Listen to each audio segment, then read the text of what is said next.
নমস্কাৰ সৰ্বপ্ৰথমে মোৰ চেনেললৈ আপোনালোকক স্বাগতম জনাইছোঁ। আজি মই এবিধ খাদ্য ৰন্ধা এই খাদ্যবিধৰ নাম হৈছে কাঠফুলা মাছৰুম, যাক মাছৰুম বুলি কয়। এয়া চাওক, এই মাছৰুমৰ কেনেধৰণে আমি ৰান্ধি খাব পাৰোঁ, ইয়াৰ চব্জি কেনেধৰণে তৈয়াৰ কৰিব পাৰোঁ আৰু ইয়াত কি গুণ আছে সেই বিষয়ে মই আপোনালোকক অৱগত কৰিবৰ কাৰণে এই ভিডিঅ'টি মই তৈয়াৰ কৰিছোঁ আৰু আপোনালোকে ভিডিঅ'টি শেষলৈকে চাব। যদি ভিডিঅ'টি চাই আপোনালোকৰ ভাল লাগে লাইক কৰিব, কমেণ্ট কৰিব, ছাবস্ক্ৰাইব কৰিব। আহকচোন ভিডিঅ'টি চাওঁ। এয়া চাওক মাছৰুম, মই ইয়াক এতিয়ালৈকে 3বাৰ গৰম পানীয়ে ধুইছোঁ। এইকাৰণে ধুইছোঁ, এই মাছৰুমটো আমাৰ সেমেকা ছাঁ পৰা ঠাইত হয়, য'ত আজিকালি আধুনিকভাৱে ধান খেৰ মেৰিয়াই ঠুঙাৰ নিচিনাকৈ ওলোমাই তাত কৰা হয় এই খেতিটো। আৰু ইয়াত কিছুমান বেক্টেৰিয়া লাগি থাকিব পাৰে, সেয়েহে ইয়াক খুব সুন্দৰভাৱে 3-4বাৰ উতলা পানী দি পেলাই ধুই ল'ব লাগে। তাৰপিছত মোৰ এইটো 4 নম্বৰ বাৰ হৈছে উতলা পানীত মই ইয়াত ধুই লৈছোঁ। আৰু ধোৱাৰ আগমুহূৰ্তত ইয়াত কিছুমান শিপা লাগি থাকে, যিটো খেৰত এনেধৰণে থাকে।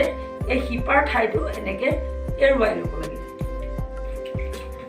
এই মাছৰুমটো আজি মই মোৰ ঘৰলৈ অনাৰ এটাই উদ্দেশ্য, মই আগতে ইয়াৰ গুণৰ বিষয়ে ভাল ধৰণে জনা নাছিলোঁ।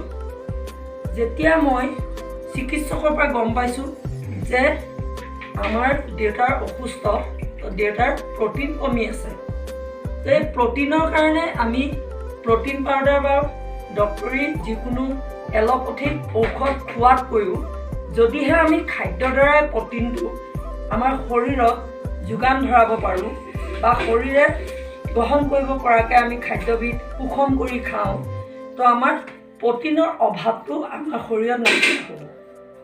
আৰু প্ৰটিনৰ অভাৱ হ'লে এটাই আমাৰ কষ্ট হয়, যিটো হৈছে আমাৰ গাৰ বিষ।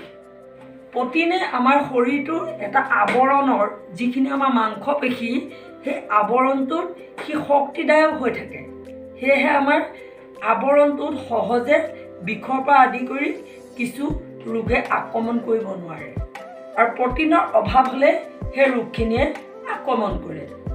সেয়েহে এই মাছৰুমত ভৰপূৰভাৱে প্ৰটিন আছে। আপোনালোকে এই মাছৰুমটো টুকুৰা টুকুৰকৈ কাটি চয়াবিনৰ দৰে আপোনালোকে তেল হৈছে ৰাইচ ব্ৰেন অইল, আপোনালোকে ব্যৱহাৰ কৰিব। যিকোনো ইঞ্জিনৰ পৰা আদি কৰি কিন্তু ৰাইচ ব্ৰেন অইল ব্যৱহাৰ কৰিব, কাৰণ অইলৰ পৰা নানান ৰোগ হয়, সকলোৰে অৱগত। সেয়েহে ইয়াক টুকুৰা টুকুৰকৈ ভাজি আপোনালোকে আলুৰ লগত চব্জি বনাইও খাব পাৰে। কোনোৱে মুখৰ জুতিৰ কাৰণে বিলাহীৰ লগত চব্জি বনাই খায়, আৰু কোনোৱে বেঙেনা দি চব্জি বনাইও খায়, আৰু কোনোৱে নানান মছলা দিও খায়। কিন্তু ইয়াৰ উপকাৰিতা যদি গুণ পাব বিচাৰে তো মছলা কমকৈ দিব। যিসকলে পিঁয়াজ নহৰু আদা খায় তেওঁলোকে পিঁয়াজ নহৰু আদা দি খাব, আৰু যিসকলে নাখায় তো পাঁচফোৰণ দি পেলাই বনাই খাব।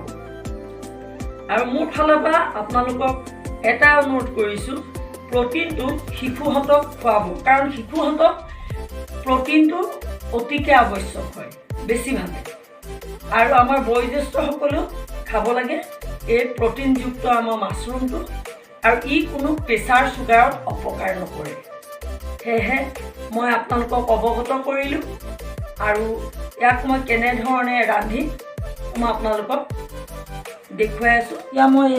এইটো ৰাইচ ব্ৰেন অইল, মই ইয়াক কেৰাহীত দিলোঁ। ইয়াক এতিয়া এয়া মাছৰুমখিনি মই এনেধৰণে সুন্দৰভাৱে ধুই বাতিত লৈ লৈছোঁ। ইয়াক মই ফ্ৰাই কৰিম এতিয়া। এনেধৰণে মই ইয়াক ভাজিম। তেনেধৰণে চয়াবিন ভাজি যিকোনো চব্জি আপোনালোকে বনাব পাৰে। ইয়াক মই ভাজিম এনেধৰণে ৰঙা হোৱালৈকে ভাজিম। আপোনালোকে ইয়াত হালধি নিমখ চব দি ভাজিব পাৰে। মই অৱশ্যে ইয়াত হালধি নিমখ নিদিওঁ, ইয়াক মই ভাজি থৈ দিম। ফ্ৰিজত থৈ দিলে 2-3 দিনলৈকে কমকৈ আলু, বিলাহী আদি যিকোনো পাচলিৰ লগত ইয়াক আমি ৰান্ধি খাব পাৰোঁ। আৰু আপোনালোকে ইয়াৰ যদি ৰঙাকৈ ভাজি শিশুহঁতক দিয়ে অকণমান নিমখ হালধি দি, তেওঁলোকে যেনেকৈ চিপছ খায় তেনেকৈ এইখিনি খাই থাকিব পাৰে।